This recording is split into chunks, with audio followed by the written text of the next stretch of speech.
There are a couple of ways we can expand the rhythmic palette here, not getting too far from the voicings we have.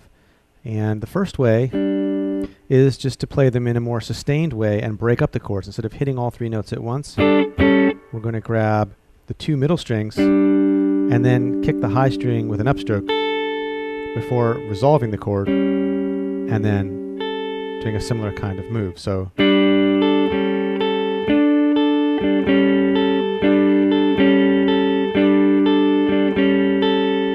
now we can do this move on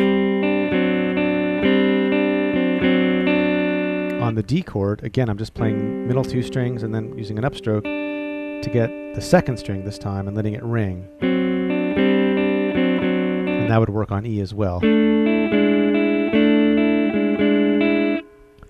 Now you could also substitute for this D chord.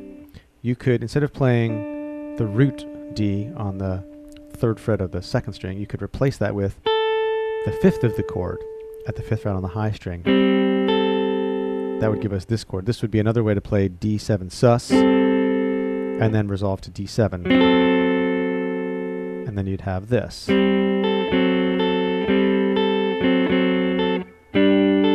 A7 sus resolving to D7 sus resolving and E. That would even work on A up here.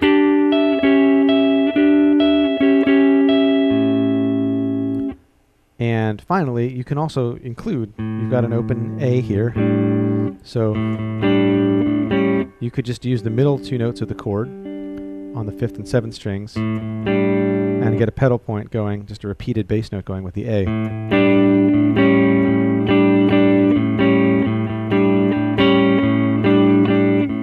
Now when it goes to D, you could try to get the open D involved, but actually A is the 5th of a D chord, and it'll sound kind of cool and fat to keep that A ringing underneath the D chord. Back to A, and then E, we got a big low E.